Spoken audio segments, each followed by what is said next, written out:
Assalamualaikum warahmatullahi wabarakatuh. Perkenalkan, nama saya Muhammad Ridwan Hidayat, NPM 2018 02 0051, program studi agribisnis untuk memenuhi tugas mata kuliah manajemen strategi. Judul penelitian ini adalah strategi pengolahan hutan mangrove di Desa Tanggul, Kecamatan Kedung, Kabupaten Jepara. Ya, kita lanjut ke abstrak. Pengolahan hutan mangrove merupakan hal yang penting dalam mengupayakan pelestarian lingkungan di kawasan pesisir. Tujuan penelitian adalah untuk mengetahui dampak kegiatan rehabilitasi hutan mangrove dan strategi pengolahan hutan mangrove di Desa Tanggul Teler, Kecamatan Kedung, Kabupaten Jepara. Penelitian ini menggunakan pendekatan survei dengan wawancara langsung dan pengamatan lapangan. Populasi adalah seluruh penduduk pesisir di daerah penelitian. Teknik pengambilan sampel menggunakan cluster random sampling. Dampak yang ditemukan dengan adanya rehabilitasi hutan mangrove di daerah penelitian adalah meningkatnya hasil tangkap ikan, mengurangi abrasi pantai, menahan tiupan angin laut, semakin banyak tangkapan biota laut seperti udang, kepiting, kerang, dan lain-lain di pesisir pantai, dan menjadikan kawasan tersebut menjadi daerah objek wisata. Strategi yang perlu dilakukan dalam pengolahan hutan mangrove: membentuk kawasan hutan lindung, konservasi hutan mangrove agar kawasan hutan mangrove tetap terjaga baik dan lestari. Memberikan sosialisasi atau pemahaman kepada masyarakat akan pentingnya menjaga hutan mangrove dan manfaat yang didapat oleh masyarakat. Pentingnya kemajuan teknologi dan memberikan beasiswa kepada masyarakat yang dikira berkompeten dan aktif dalam rehabilitasi mangrove untuk melanjutkan sekolah yang lebih tinggi agar ilmu pengetahuan yang didapat bisa memberikan kontribusi yang positif untuk pengelolaan hutan mangrove yang ideal. Kita lanjut ke pendahuluan. Wilayah pesisir merupakan suatu daerah peralihan antara ekosistem daratan dan lautan yang tumbuh dan berkembang berbagai ekosistem alami seperti hutan mangrove, terumbu karang, padang lumus, dan estuaria, menyebabkan wilayah pesisir sangat subur. Kawasan hutan wilayah pesisir pada bagian di daerah di Indonesia, terutama di pantai utara Jawa, Sumatera, Sulawesi Selatan, Bali, dan Kalimantan Timur, telah mengalami degradasi akibat kerusakan hutan maupun konversi ke pemanfaatan lainnya sebagai pemukiman, tambak, lahan pertanian, lahan perkebunan atau industri, dan lain-lain. Menurut Supartinto 2007, saat ini sebagian besar kawasan mangrove berada dalam kondisi rusak. Bahkan di beberapa daerah kondisi sangat memprihatinkan. Tercatat laju degradasi mangrove mencapai 160 sampai 200.000 per tahun. Ekosistem mangrove atau bakau adalah ekosistem yang berada di daerah tepi pantai yang dipengaruhi oleh pasang surut air laut sehingga lantainya selalu tergenang air.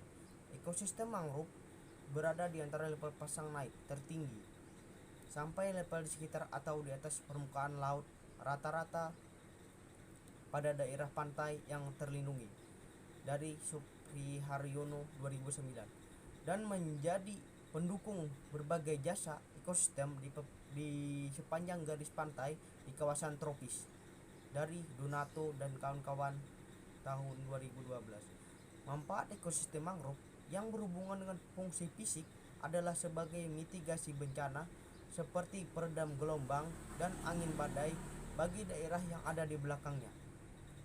Pelindung pantai dan abrasi, gelombang air pasang atau rop, tsunami, penahan lumpur, dan perangkap sedimen yang diangkut oleh air ke permukaan. Pencegah intrusi air laut ke daratan serta dapat menjadi penetralisir pencemaran perairan pada batas tertentu. Dari Lasibani dan ini 2009. Manfaat lain dari ekosistem mangrove ini adalah sebagai objek daya tarik wisata alam dan atraksi ekowisata.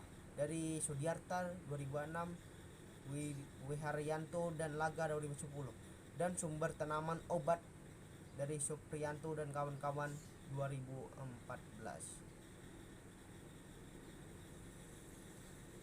Penelitian ini bertujuan untuk mempelajari bentuk partisipasi masyarakat terhadap rehabilitasi hutan mangrove dan rencana strategi dalam pengolahan hutan mangrove yang ideal dilakukan. Pengolahan hutan mangrove secara ideal. Hasil penelitian diharapkan dapat menjadi bahan pertimbangan dalam pengelolaan hutan mangrove di Desa Tanggul Tler, Kecamatan Kedung, Kabupaten Jepara. Lanjut ke metode penelitian. Yang pertama, waktu dan lokasi. Penelitian ini dilaksanakan dari bulan November 2016 sampai Februari 2017 dengan lokasi penelitian sepanjang pesisir Desa Tanggul Tler, Kabupaten Jepara, yang terbagi dalam 3 stasiun pengamatan, yaitu Stasiun 1 sekitar Sungai Pantai Cemara,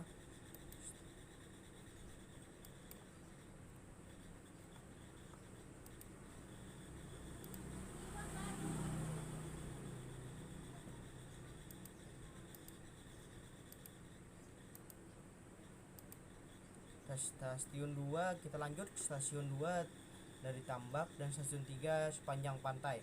Secara spesifik, pengambilan sampel di ketiga stasiun tersebut mempertimbangkan kawasan yang sudah ada aktivitas rehabilitasi tanaman mangrove. Penentuan responden populasi adalah seluruh kepala keluarga dari penduduk yang tinggal di wilayah pesisir Desa Tanggul Tler. Responden ditentukan secara acak sederhana sebesar 20% dari jumlah populasi. Kita lanjut ke prosedur penelitian.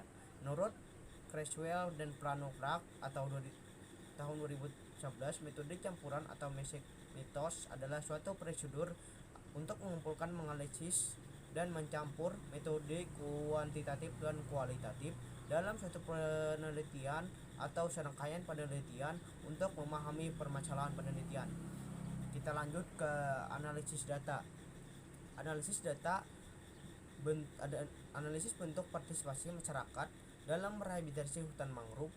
Digunakan analisis kuantitatif dengan statistik sederhana dengan tabel sebagai berikut.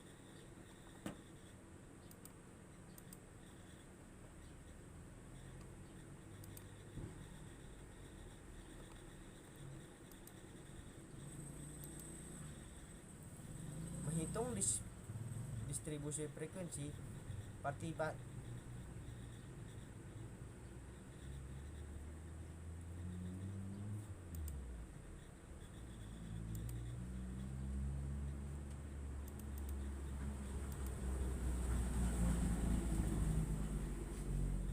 ke hasil dan pembahasan. Yang pertama, dampak kegiatan rehabilitasi hutan mangrove. Kondisi hutan mangrove di Desa Tanggul Tler, Kabupaten Jepara mengalami kerusakan yang banyak. Tanaman mangrove yang rusak dan mengakibatkan dari abrasi laut yang sering melanda daerah tersebut. Pada tahun 2012, dari pihak LSM atau swasta dibantu dengan pemerintah daerah bersama masyarakat bersama-sama melakukan penanaman bibit tanaman mangrove di lokasi penelitian. Yang pertama, mengurangi abrasi pantai. Saat ini kawasan hutan mangrove di wilayah pantai di Tanggul Tler, Kabupaten Jepara mengalami kerusakan.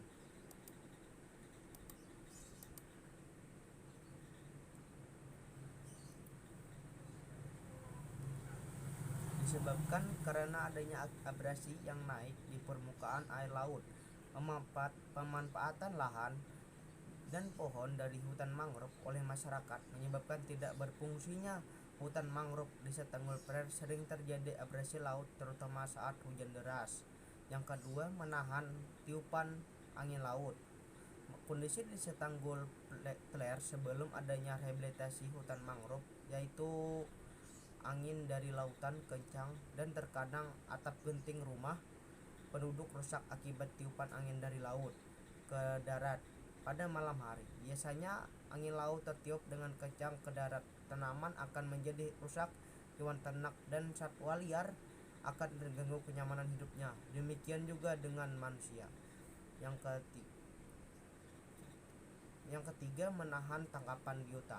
Penduduk berpendapat bahwa tangkapan sebelum rehabilitasi hutan mangrove jarang ada tangkapan yang ditemukan, biasanya hanya udang dan ikan gabus.